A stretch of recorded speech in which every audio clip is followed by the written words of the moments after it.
Paz do Senhor, meus irmãos, minhas irmãs. É uma alegria mais uma vez nós estarmos juntos para mais essa aula da IBD, dando prosseguimento ao nosso tema a respeito da raça humana. E eu quero te dar as boas-vindas à nossa IBD. Tem uma turma aqui também que quer dar as boas-vindas para os irmãos. Então tá aí toda a nossa turma da IBD, matando a saudade aí da nossa igreja.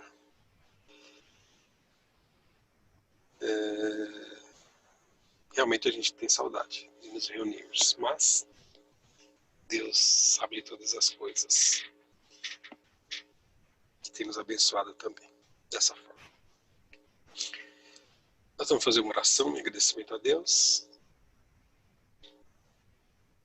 por esse momento, essa oportunidade. Pai amado, Pai querido, somos gratos a Ti, Senhor, por essa oportunidade de mais uma vez juntos, Senhor, nós aprendemos a respeito da Tua palavra. Fica conosco, dá-nos a Tua graça, entendimento, Senhor.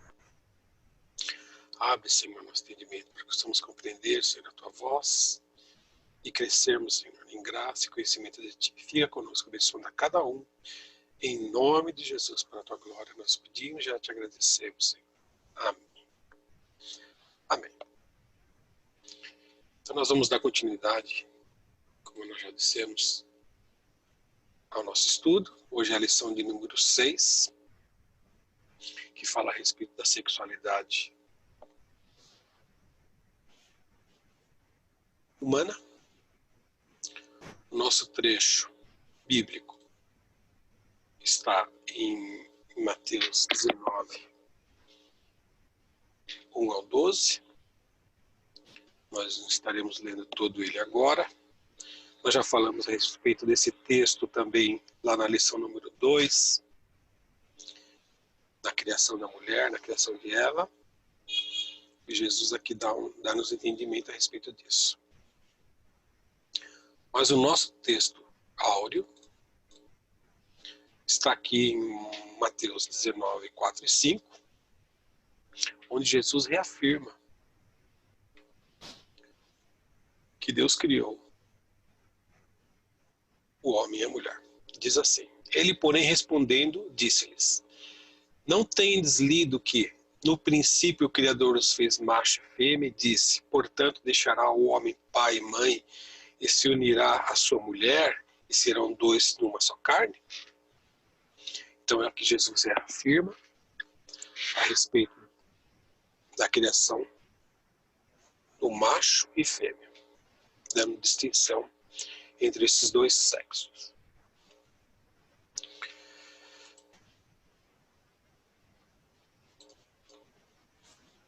Reafirmando então que Deus criou apenas dois sexos. E por falar em sexo, temos aqui uma definição no dicionário.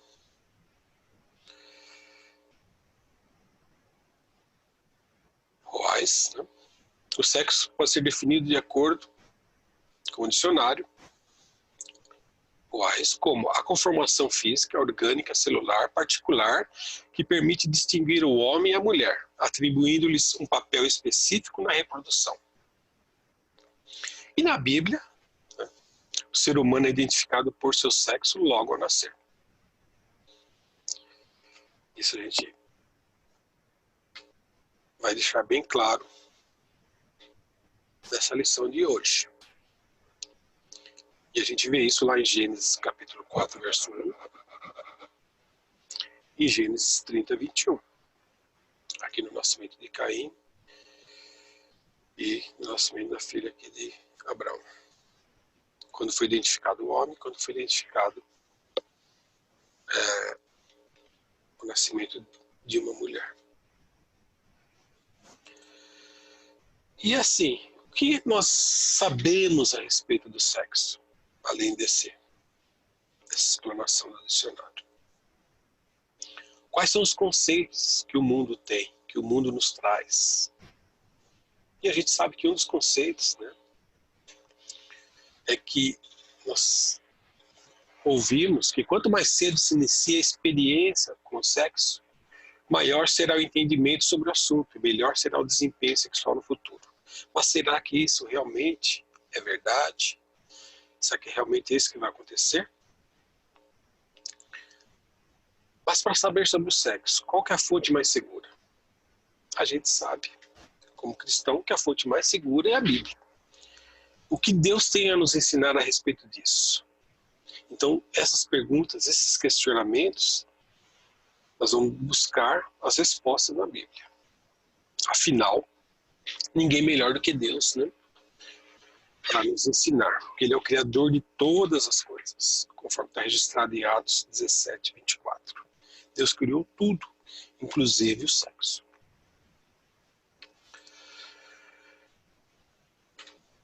Sim, foi Ele que criou o sexo. O ser humano se propaga-se através da junção sexual. Logo, através de um só casal, Adão e Eva, vieram a existir todas as nações, línguas, povos que hoje conhecemos. Atos 17, 26. Foi o tema de estudo da lição passada que nosso irmão Hélio trouxe. Isso é claro para nós. Deus que criou, e através do sexo,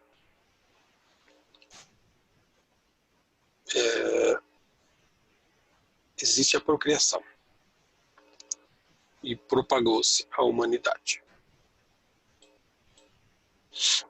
E como nós lemos no nosso texto áureo, os dois sexos. Deus criou apenas dois sexos. Ao criar o ser humano, o Senhor os fez macho e fêmea. Gênesis 1, 26 e 27. Por conseguinte, há somente dois sexos, o masculino e o feminino.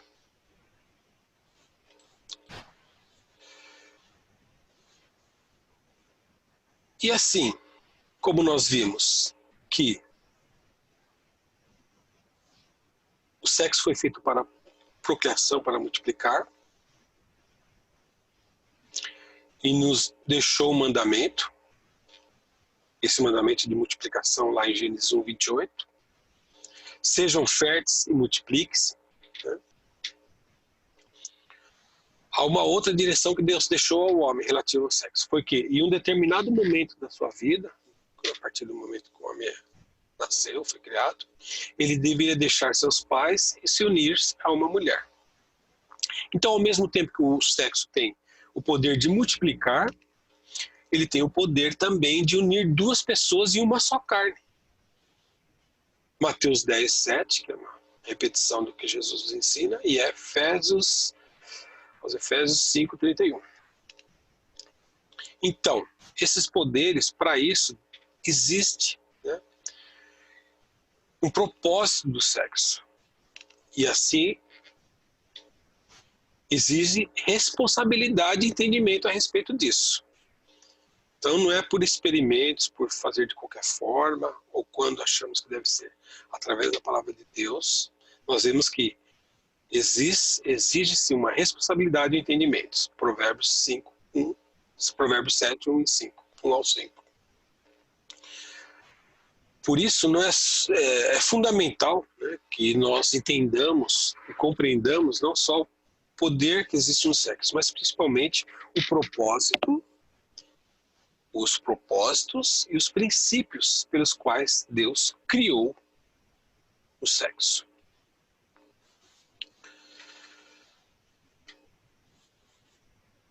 Então, um dos propósitos que nós vimos foi a procriação. Isso é claro para a gente.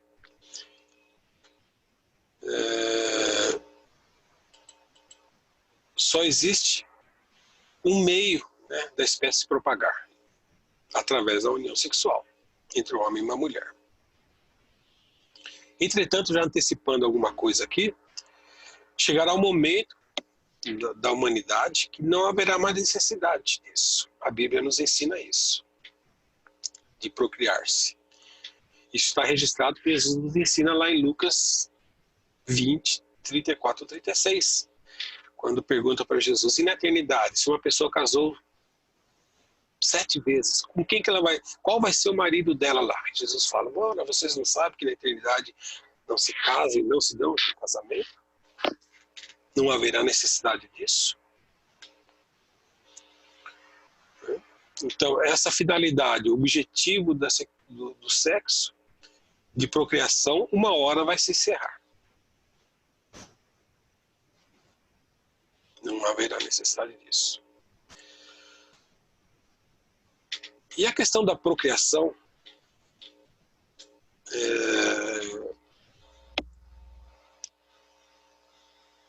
nós não devemos entender como algo que seja feito de maneira aleatória, né? Como se o matrimônio, se a união fosse um viveiro, um canteiro artificial, né? De só procriar. Não. Não é nesse sentido que a procriação deve ser, que Deus deixou como objetivo para o sexo. De multiplicar, não. Não é só multiplicar, não. Não é essa ideia de viveiro, de canteiro artificial. É uma ideia de um jardim, de um ambiente que brotam as flores, mas também brotam os espinhos, brotam as ervas daninhas que devem ser cuidadas, mas que nós somos chamados a colher frutos desse jardim, que esse jardim seja realmente um lugar belo, harmonioso, que se frutifica, né? Que realmente temos prazer nisso, e não uma coisa artificial, né? Então vamos deixar de lado essa questão de sem compromisso, né? Uma forma artificial, para entendermos a união, a multiplicação como um jardim que deve ser cuidado, deve ser regado, etc. E essa união a gente entende como formar famílias, não apenas gerar filhos. Porque lá em Salmo 127:3, os filhos são herança do Senhor. São como flechas, são recompensas, são como flechas na mão do valente, na mão do guerreiro. E assim as crianças, os filhos merecem cuidados, eles precisam de amor, de carinho, precisam ser sustentados, né? E essa é a responsabilidade dos pais, a educação e a formação do caráter da criança. Isso lá registrado em Provérbios 22:6. Instrui o menino no caminho que deve andar. E se a gente simplesmente coloca filhos no mundo sem se preocupar-se com isso, aí nós estaremos desviando do propósito principal do sexo. 1 Timóteo 5:8.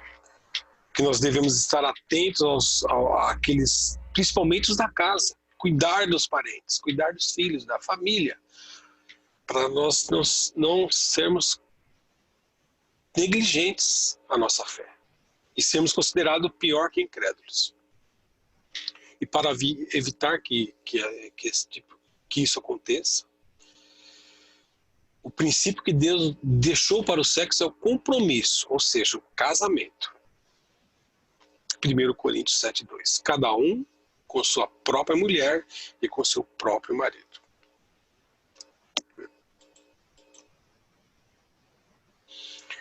Então, além da procriação, o propósito do casamento, o propósito do sexo, que é o que nós estamos vendo hoje, é a união conjugal.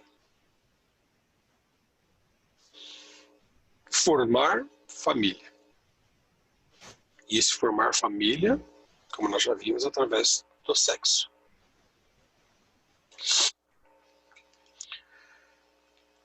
E assim nós entendemos que o sexo foi criado por Deus para ser desfrutado no contexto da vida matrimonial. O sexo, quando praticado antes ou fora do casamento, afigura-se como ofensa e pecado perante o Criador. E a gente entende com isso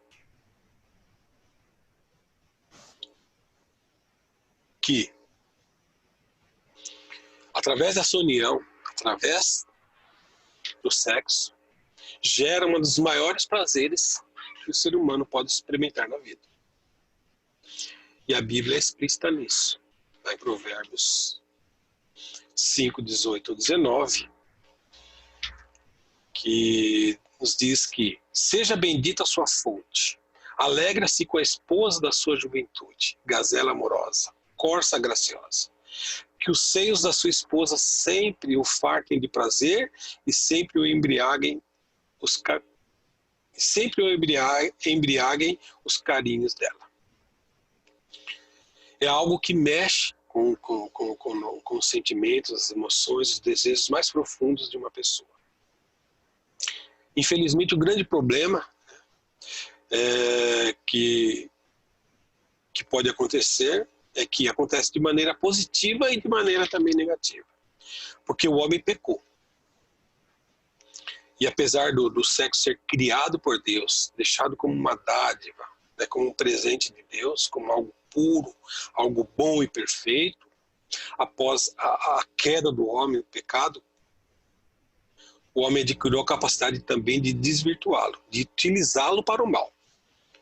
Marcos 7, 21 ao 23.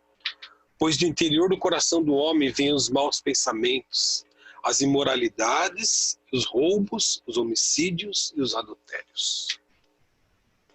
Então assim nós entendemos que a única possibilidade que nós temos de desfrutar de todos os benefícios proporcionados pelo sexo, sem ser dominado por ele, e sem sermos aprisionados por ele, é se voltando para Deus e ao que ele nos ensina sobre o sexo. Provérbios 5, 1 e 2. Meu filhinho, dê atenção à minha sabedoria. Incline os seus ouvidos para perceber o meu discernimento. Assim você manterá o bom senso. É isso que a palavra de Deus nos ensina. E aí essa união conjugal nos leva ao casamento. A Bíblia não considera o sexo por si só como casamento. Ela ensina, antes da relação sexual entre o casal, é preciso haver um testemunho público de compromisso entre o homem e a mulher, registrado lá em Mateus 1, 18 a 19. Que Maria, lá mostra que Maria estava compromissada com José. 1 Coríntios 7, 9, 1 Coríntios 7, 36, Hebreus 13 também fala a respeito disso. Contudo, uma vez estabelecido esse compromisso diante da lei dos homens, que nós trazemos até hoje, né, com as nossas testemunhas, com os nossos padrinhos, estabelecido esse compromisso público, agora sim é a relação sexual que consolida o casamento diante de Deus. Gênesis 24, 67. É a partir de aí, a partir de agora, que os dois se tornam uma só carne. A Bíblia ensina que agora o corpo do homem pertence à sua esposa e o corpo da esposa pertence ao homem, ao esposo, e que não deve negar-se uns aos outros. 1 Coríntios 7, 4 e 5. Então a gente vê aí que o objetivo da sexualidade é a união conjugal. E não, na união conjugal, o sexo é proporcionar prazer ao cônjuge.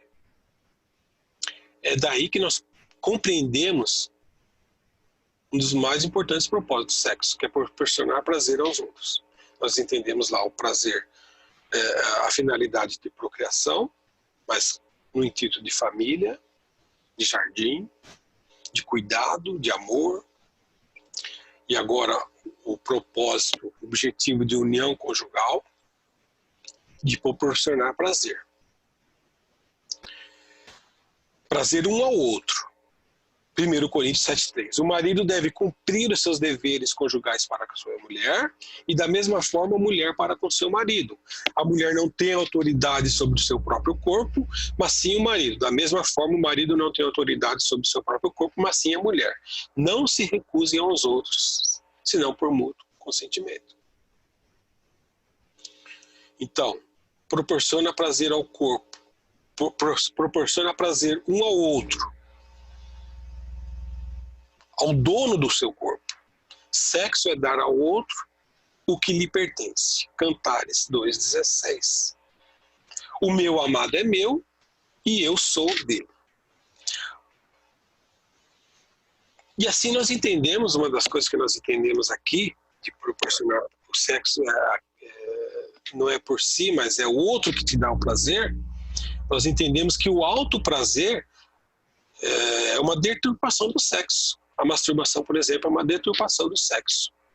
Pois o princípio bíblico do prazer sexual é proporcionado não a si próprio, mas ao cônjuge. Cantares 2, 1 e 2, nos diz que se ele me beijasse, se a sua boca me cobrisse de beijos. Sim, as suas carícias são mais agradáveis que o vinho. Verso 4:10. Quão deliciosas são as suas carícias, minha irmã, minha noiva. Suas carícias são mais agradáveis que o vinho. Então aqui nós vemos um casal dando prazer um ao outro e não a si próprio.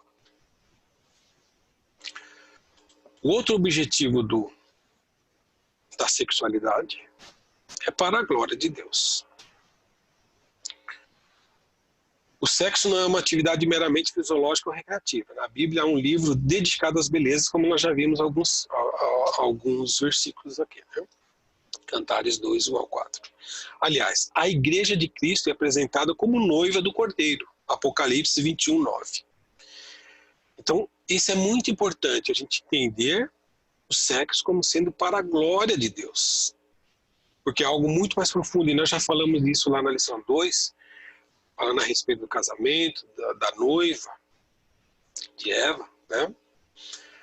Que Deus nos ensina através disso, e Ele quer que nós glorificamos a Ele, porque a igreja é comparada com a noiva, como a esposa do Cordeiro, né?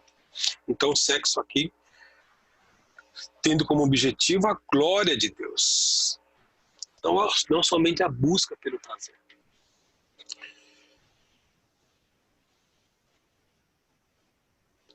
E aí, como que a gente vai glorificar a Deus através disso? Porque, por exemplo,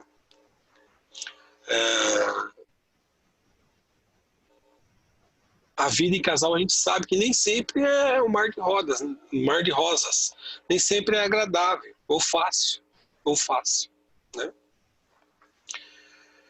Porque nós somos pecadores. Nós estamos em constante mudanças e às vezes nós magoamos uns aos outros, né? E com o sexo também não é diferente. A intimidade sexual vai ter dias, estações doces, estações amargas. Mas se nós voltarmos para Deus, voltarmos para o sábio propósito de Deus, para isso que Ele chamou o homem e a mulher, para isso que Ele deixou essa bênção do sexo, para que nós fomos compromissados com isso, nós nos comprometermos uns com os outros através dessa intimidade sexual e fazer desse amor um com o outro durante todas as estações da vida. Então é uma ferramenta que Deus nos deixou, o sexo.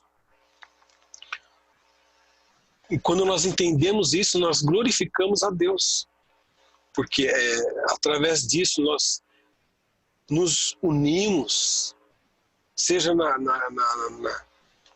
situação agradável ou desagradável, na hora ruim ou hora não boa, né?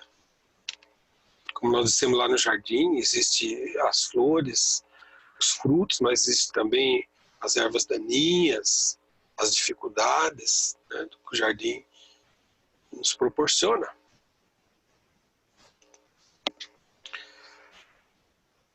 E assim nós entendemos que Deus criou o sexo para haver um vínculo entre o marido e a mulher. E esse vínculo tem que ser fortalecido ao longo do tempo, ele não deve morrer. E o casal deve fazer amor na época boa, na época ruim, na bonança ou nas dificuldades, né? Quando o seu corpo está saudável, e até mesmo quando o seu corpo está travando batalhas contra a pior doença que seja.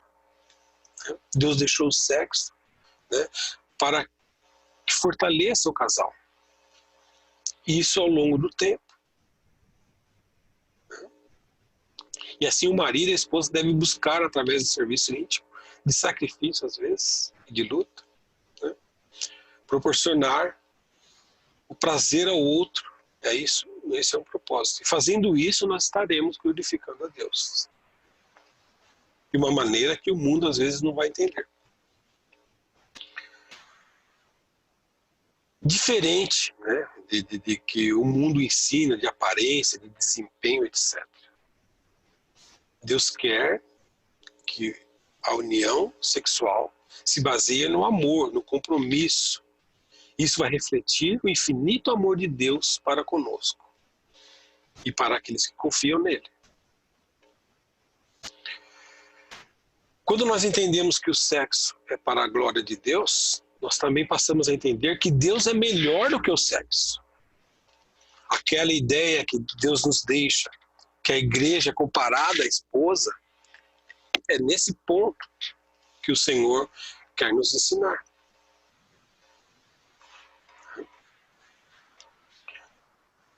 Quando Deus ordena sexo, união nos casais, na riqueza, na pobreza, na doença, na saúde, quando a vida tem o de melhor, quando a vida tem o de pior, é quando nós entendemos, a partir daí, que nós entendemos o amor de Deus duradouro para conosco. Então Deus projeta essa intimidade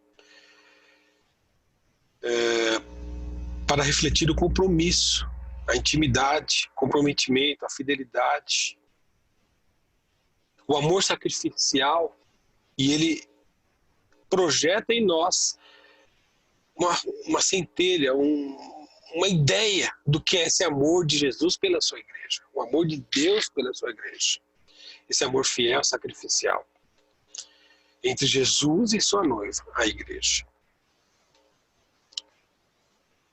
Então assim nós entendemos que é para a glória de Deus.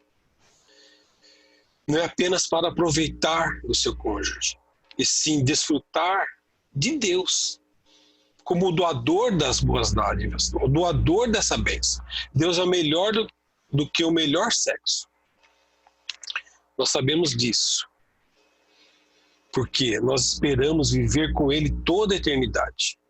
Viveremos num novo céu e nova terra, onde o sexo não haverá mais necessidade. Porque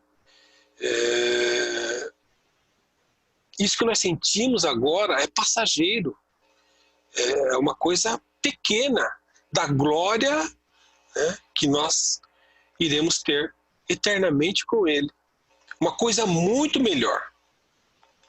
E é isso que Deus quer nos ensinar, através da união entre homem e mulher.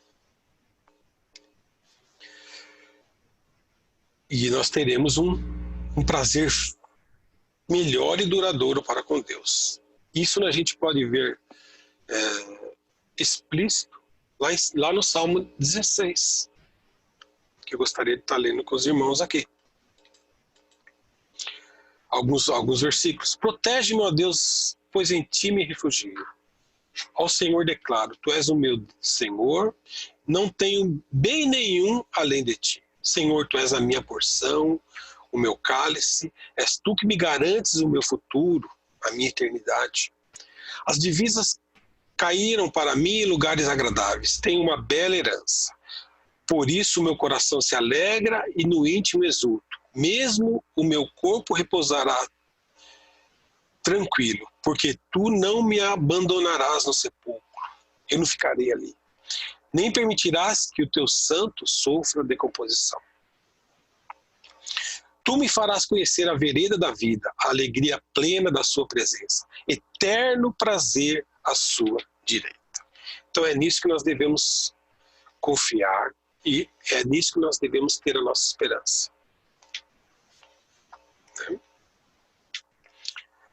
Esse é o objetivo, para a glória de Deus, entendermos o seu propósito final, melhor, maior para conosco.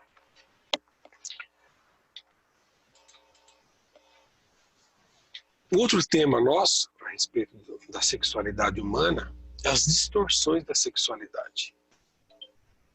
Né?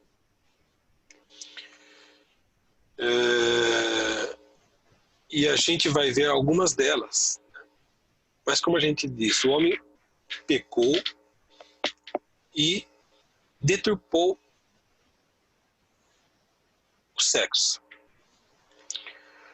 E trouxe algumas imoralidades a respeito disso, que a Bíblia, traduzida aí do grego, a porneia, que é qualquer relação sexual fora do casamento, independente do contexto, é imoralidade sexual.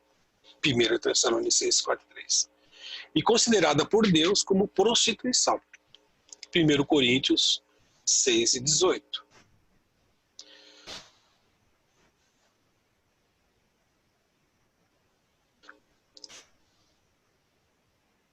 O termo grego utilizado para isso, como a gente já diz, é a porneia, podendo se manifestar através de adultério, quando uma das pessoas é casada, de fornicação, se a relação sexual for entre duas pessoas solteiras, de incesto, quando envolve parentes próximos, de homossexualidade, quando envolve pessoas do mesmo sexo, pedofilia, se envolve criança, e bestialidade, se envolve um ser humano e um animal. E as consequências para com isso, essa prática de imoralidade sexual, são quase sempre destruidoras para o cristão, que profana o seu corpo, que a Bíblia nos ensina que é o templo do Espírito Santo, quando a gente profana o corpo e faz aliança com prostituição. Nós estamos profanando o templo do Espírito Santo. Então, nós vamos se atentar para algumas delas, que é a fornicação. Vamos passar aqui rapidamente, porque o nosso tempo já se esgota, que é o relacionamento sexual antes do casamento.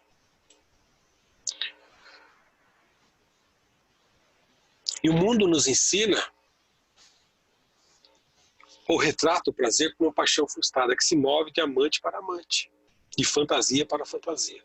Mas seria esse, né, o prazer realmente que satisfaz? Seria através de um clique numa imagem pornográfica para nós ficarmos satisfeitos? A oferta de prazer mundano não pode satisfazer o coração que foi criado para um prazer mais profundo e duradouro, que é o prazer através do matrimônio, através da união, conforme Deus nos deixou. O pecado proporciona o tipo de prazer que o homem sedento tem quando se vê uma miragem de água. Então, da forma como o mundo propõe o prazer, para o homem é como se fosse uma miragem. Ele sente uma adrenalina, sente um prazer temporário, porém no final é só decepção e o vazio é intensificado, traz mais vazio. É isso que o prazer antes do sexo, nesse caso a fornicação, traz um vazio no final das contas.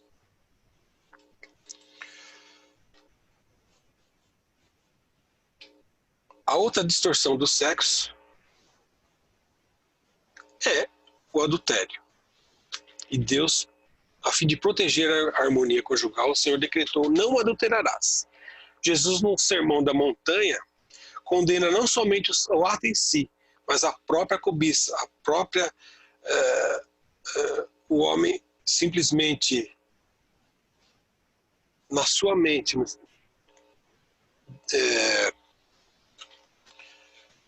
procurar ser alguém que não lhe pertence, seja só no pensamento. Jesus já condenou esse ato em si. Não somente o ato, mas a cobiça. Se você cobiçar a mulher, olhar para ela de uma maneira errada, você já está cometendo adultério. Jesus foi mais profundo a respeito disso. E assim nós entendemos que onde começa o pecado? Não somente o ato físico, mas começa até antes disso. Qualquer que coloque os olhos em uma mulher para cobiçar, já adulterou com ela em seu coração. Mateus 5, 28. Essa passagem nos revela que o pecado sexual começa muito antes do que se normalmente se imagina.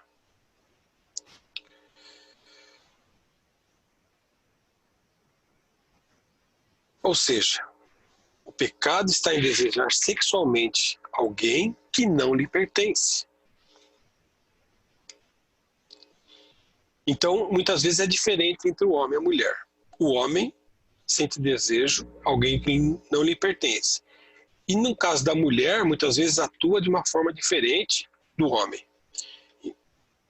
Enquanto o homem está ligado ao desejo no olhar, a mulher está no comportamento sensual e na exposição do corpo, para que ela seja desejada, despertando no outro o desejo que não pode ser licitamente suprido. Então ela desperta o desejo em alguém que não lhe pertence e que não pode ser suprido.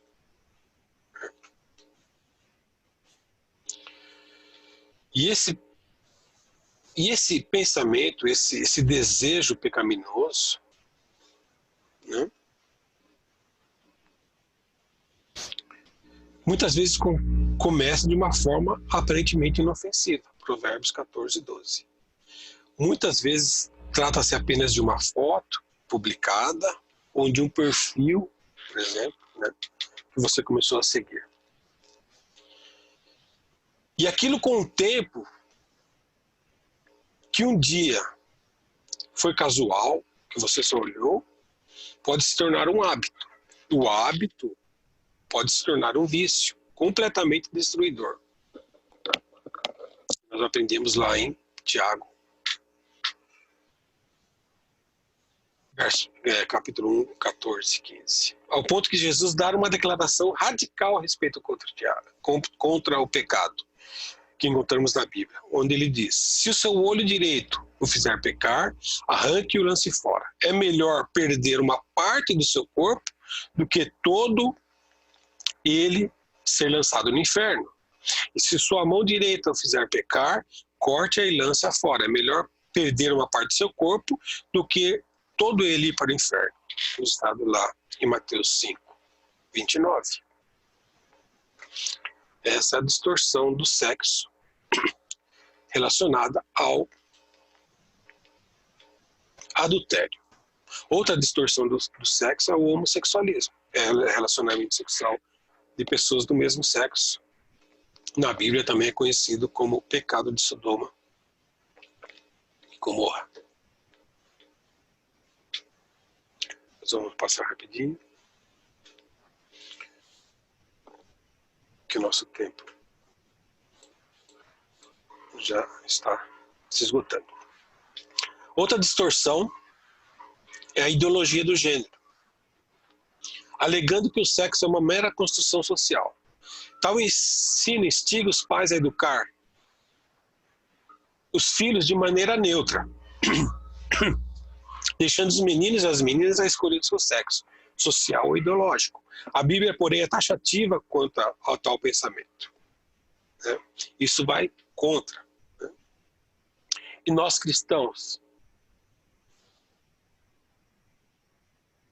que entendemos essa ideologia do gênero, que inclusive ela é criticada, diz que não, isso não existe, ideologia de gênero, nós somos criticados a respeito desse tipo, né, de como nós colocamos esse assunto. Não, isso não existe, né, porque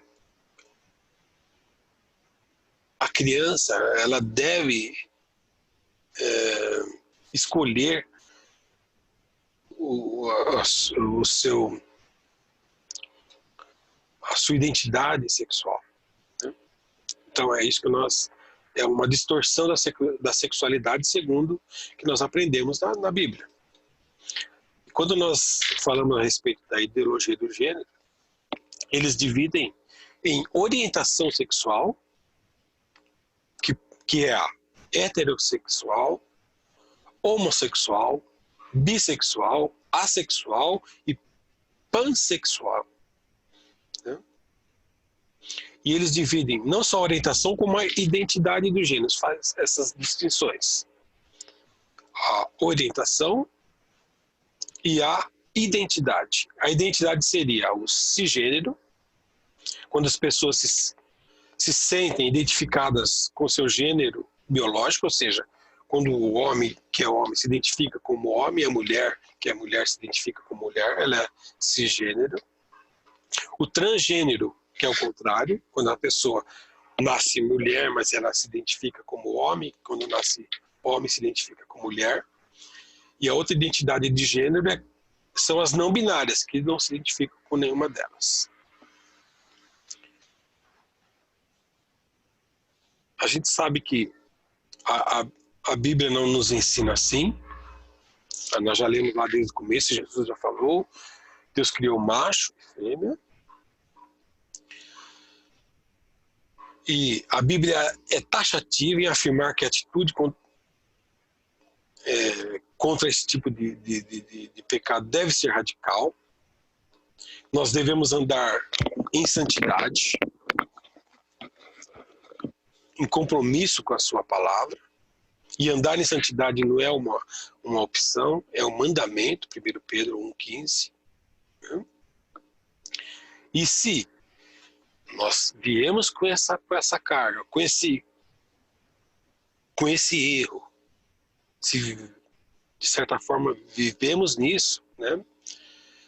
Nós também devemos entender que Deus é misericordioso se nós nos arrependermos, né?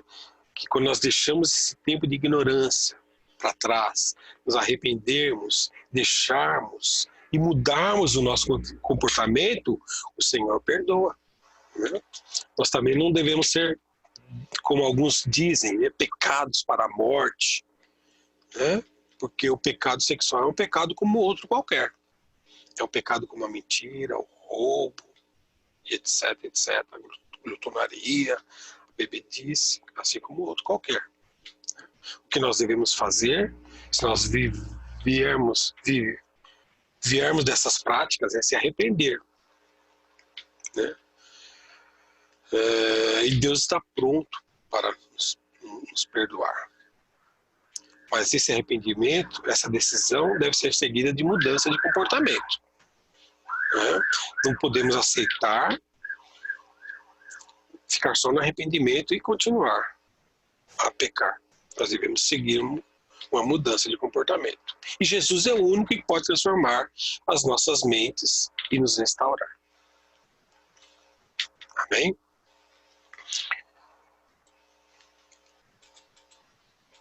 Para concluir, né, e reforçando, né, o que Deus nos deixou a respeito disso, apesar do ser humano ser dotado de sexo, foi criado para louvor e exaltar a Deus através de uma vida santa e pura. Que jamais esqueçamos de que o nosso corpo é templo do Espírito Santo. Não somos um mero fenômeno fisiológico. Somos imagem e semelhança de Deus. Né? Então nós devemos ter isso. Né? Que essa bênção foi feita para a glória de Deus e que devemos entregar para Ele, né? Essa parte da nossa vida também, essa parte fisiológica da nossa vida, essa bênção que Ele nos deixou, deixarmos e confiarmos nele. Né? Quando essa parte da nossa vida estiver, de certa forma, ausente ou debilitada, vamos levar para Deus. Ele é poderoso, né, para restaurar essa intimidade que nós devemos ter com o nosso cônjuge. Porque nós devemos entender, como nós falamos, né, que a vida intensa não está só no prazer sexual. A vida intensa está em Deus. Né? E assim nossa satisfação deve estar primeiramente em Deus. trazer para Ele. Esse é o objetivo principal, é nos aproximarmos dEle. Entendemos que é bênção e que vem dEle. Vem dEle.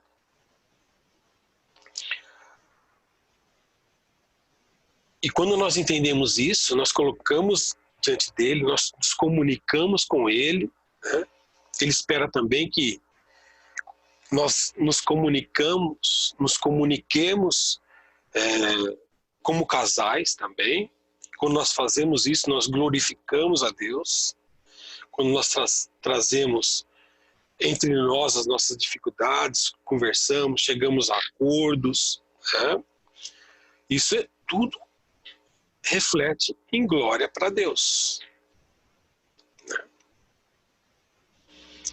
Quando nós nos contentamos e entendemos que o sexo vem de Deus, né? E nós entendemos, quando nós entendemos assim, nós entendemos que Deus está acima disso, que o deleite de Deus é maior que isso. Né? Porque o doador do presente, da dádiva, é maior que o presente. Jesus é sempre melhor e sempre maior do que ele nos dá, incluindo o sexo no casamento. Então, que nós possamos ter uma vida conjugal abençoada por Deus, né? Que nós possamos ter esse entendimento, ser livres para desfrutarmos desse presente, dessa dádiva de Deus, tendo cuidado para não introduzir elementos estranhos a essa relação, que sejam frutos de pornografia e coisas semelhantes, né? E que possamos sim desfrutar. Porque antes do casamento o sexo é pecado, mas no casamento a falta de sexo que é o pecado, né? Que nós possamos entender e compreender isso. Né? E para os não casados, esperar, não correr risco de pecar, indo além daquilo que nos convém. 1 Coríntios 6,12. Não comprar prazeres falsificados, né? Não comprar ilusão, foi aquilo que nós comentamos, né? Miragens, né? Que vai nos trazer frustrações. E também que vai ser danoso para o nosso futuro casamento, para a nossa futura união. Porque o casamento, como nós já dissemos, é um jardim que precisa ser cuidado, é uma coisa delicada, uma coisa às vezes difícil, né? E se nós já, antes disso, nós já trazemos problemas, né? Vai ficar mais difícil ainda. Então nós devemos proteger o nosso futuro casamento, a nossa futura união. Nós devemos, reforço, encontrar contentamento primeiro em Deus. Né? A nossa realização não depende, né, somente da satisfação sexual ou romântica. Isso a gente tem que entender antes, né, do casamento. Nós quando estamos solteiros ainda. Porque Jesus nunca casou. Jesus nunca se envolveu romanticamente. Nunca teve relação sexual. No entanto, ele foi uma pessoa completa e plena. Né? Foi a pessoa mais completa e mais plena que existiu. Né? Então é assim. Nem sexo, nem cônjuge podem trazer o que só Deus pode. Procure estar satisfeito, primeiramente nele. E se Deus lhe der um cônjuge, você estará livre para apreciá-lo ainda mais, com entendimento e debaixo da bênção de Deus. Amém? Que Deus possa te abençoar e que possamos estar firmados nisso. Né? E eu te convido a você participar agora às 10 horas do nosso bate-papo. É um bate-papo rápido, a gente tira algumas dúvidas e temos um momento de comunhão, mesmo que virtualmente. Amém? Então eu te convido a você fazer parte disso, que Deus possa te abençoar e nos abençoar a entendermos esse propósito do casamento e o propósito da vida sexual que o Senhor nos deu. Amém? Deus abençoe e até o próximo domingo, permitindo Deus.